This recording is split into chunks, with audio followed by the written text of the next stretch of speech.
नमस्कार मंडळी, राम राम. कसं आहे? बरं आहे ना? तर आज मी एक नवीन आणि विषय घेऊन आलो. त्यामध्ये असं मला सांगायचं आहे की मराठी सिनेमाच्या इतिहासातील सगळ्यात क्रूर क्लायमॅक्स दाखवणारा एकमेव सिनेमा जो होता तो कोणता, असा मला प्रश्न आता पडतोय. कारण मी सगळं मराठी सिनेमे बघितलं, आतापर्यंत सिनेमे बघत आलोय. त्यामध्ये माझ्या तर मते असं वाटतंय की एक वेगळं क्लायमॅक्स असलेला मराठी सिनेमा हा प्रदर्शित झाला.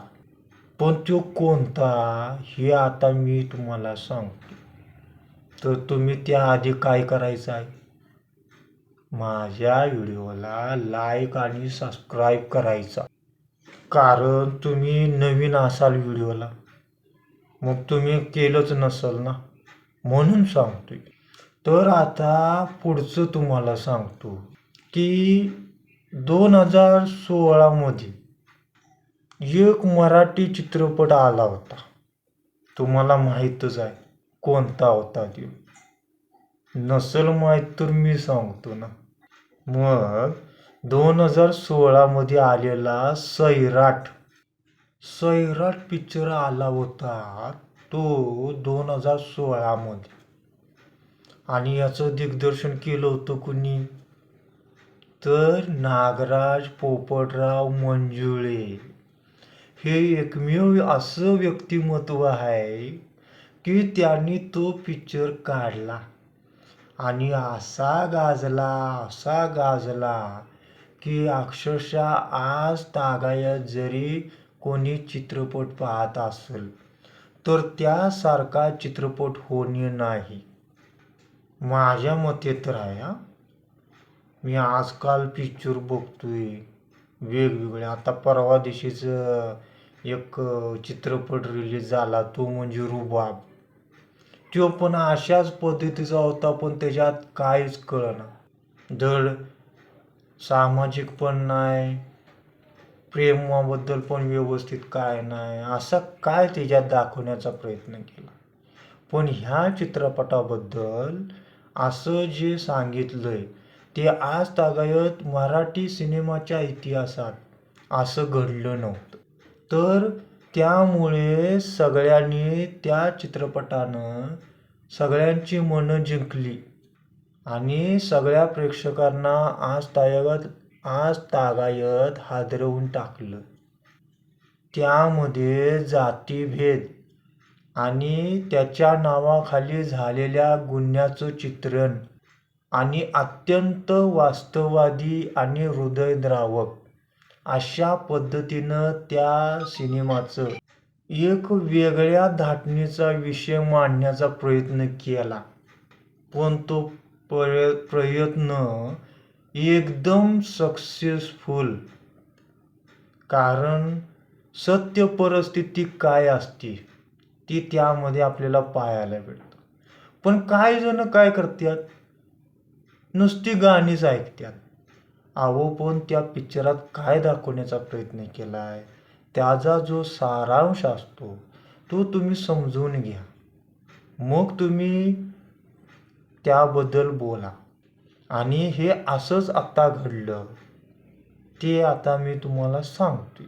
तर हा चित्रपट 2016 रोजी 4 कोटीच्या बजेटमध्ये झाला होता आणि त्यानं नंतर बॉक्स ऑफिसवर 3 डिजिट पर्यंत चांगलीच कमाई करून एक मराठी सिनेमा असा ठोस सिनेमा पाहिजे असं दाखवून दिलं.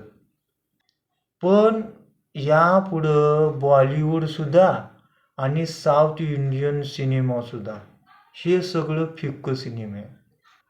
या सिनेमासाठी त्याची जी नायिका होती, अर्थात आर्ची, तुम्हाला माहीतच असेल, तिचं नाव आहे रिंकू राजगुरू. तर तिचा पहिला चित्रपट होता आणि तिनं पहिल्याच चित्रपटात उत्कृष्ट पद्धतीनं अभिनय करून तिला आज राष्ट्रीय पुरस्कार मिळालाय. आणि या सिनेमाला झाली 10 वर्ष. मात्र आज ही या चित्रपटाची एक वेगळीच क्रेज या दुनियेमध्ये निर्माण झाली आणि प्रेक्षक तितकंच आजही तो सिनेमा पाहतोय. त्यातील गाणी म्हणा, डायलॉग म्हणा, ॲक्टिंग म्हणा, हे सर्व आज फेमस आहे. मग त्यावेळी या चित्रपटानं 100 कोटीची कमाई करून टप्पा गाठला होता. त्यामध्ये तुम्हाला माहीतच असेल त्यातला नायक कोण? परश्या. त्याचं नाव काय? तर आकाश ठोसर. आणि दुसरी आरची, तिचं नाव काय? रिंकू राजगुरू. तर ही गोष्ट दाखवली एका मराठी गावातील मासेमार समुदायातील. हा मुलगा तिथला असतो आणि जी आरची असत्या त्या गावातील राजघराण्याची मुलगी असते. मग ही दोघंजण प्रेमात पडतात. जेव्हा त्या दोघांबद्दल त्यांच्या कुटुंबाला माहिती कळते तेव्हा तिथं एक मोठाच वाद निर्माण होतोय आणि त्यामध्ये जाती आणि सामाजिक स्थितीमुळं ते सगळं वेगळं होत्यात. दोघंही धैर्यानं आपलं धाडस करून त्या गावातून पळ काढतात आणि हैदराबाद या ठिकाणी जाऊन पोचतात. मग यातलं असं सांगायचं झालं तर सैराट म्हणजे काय आज तागायत कोणालाच कळालं नाही या शब्दाचा अर्थ. तर मी सांगतो, सैराट म्हणजे जंगली किंवा अनियमितता असं या चित्रपटाच्या शीर्षकामागं नागराज मंजुळे यांनी समाज खऱ्या प्रेमाला कसा अन्याय करतो आणि कसं ते दाबलं जातं हे आज तागायत त्या दिग्दर्शकानं दाखवलेलं आहे. यामध्ये 2 वेगवेगळ्या गोष्टी दाखवल्या. पहिला भाग म्हणजे त्यामध्ये ड्रीमलँड असा भाग दाखवला. त्यामध्ये स्लो मोशन सीन्स, सुंदर म्युझिक, रोमॅन्टिक गाणी. त्याच बाबतीत नागराज मंजुळे यांनी जातीच्या रचनेच्या सूक्ष्म चित्रण असं करून या चित्रपटाला एक अष्टपैलू असं दाखवण्याचं काम केलेलं आहे. चित्रपटात असं तुम्हाला पाहायला भेटेल की कोणतंच स्पष्ट विधान नाही की मी या जातीचा आहे आणि तू त्या जातीची आहेस. पण प्रत्येक सीन हे सांगतात. म्हणून सांगतोय, आज इतिहासाच्या काळात या चित्रपटानं एक इतिहासच रचलाय आणि एक साधी प्रेमकथा म्हणून सुरुवात करून या चित्रपटाचा क्लायमॅक्स जो आहे तो समाजाचा एक चेहरा मोहरा बदलून टाकतो. सिनेमाचा जो क्लायमॅक्सच आपण पाहतो तो अंगावर काटा येणारा आहे. शेवटी परश्या आणि आर्चीच्या बाळावर सिनेमाचा शेवट दाखवला आणि तो खरोखरच हृदयस्पर्शी असा आहे. रक्तानं माखलेलं बाळाचे पायाचे ठसे हे बघूनच प्रेक्षक शेवटी. आणि दुसऱ्या भागात जेव्हा परश्या आणि आर्ची हैदराबादला पळून जातात तेव्हा तिथं चित्रपट काहीसा बदल घेतो.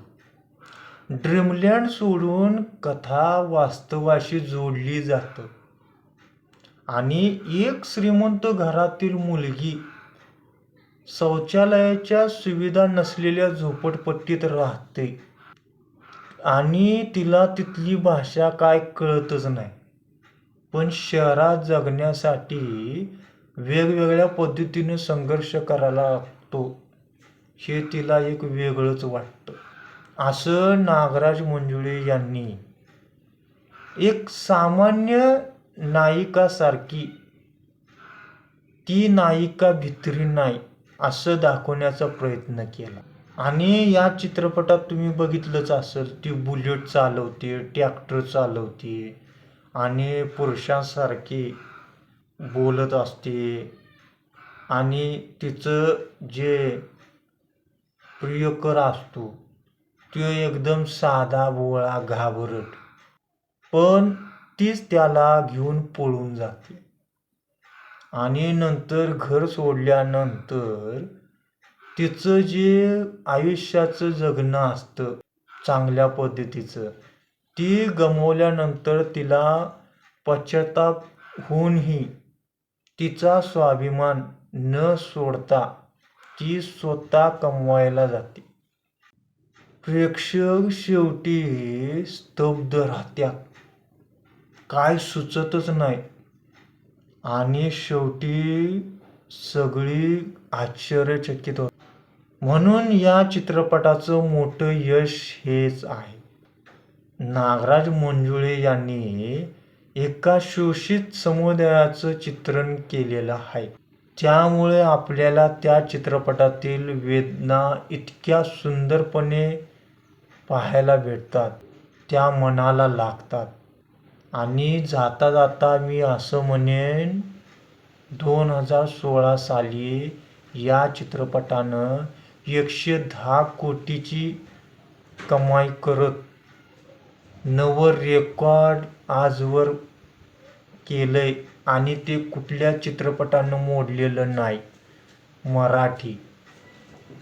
आणि हा चित्रपट तुम्ही जर पाहणार असाल तर Zee5 OTTवर उपलब्ध आहे, तो तुम्ही बघा आणि मग मला सांगा.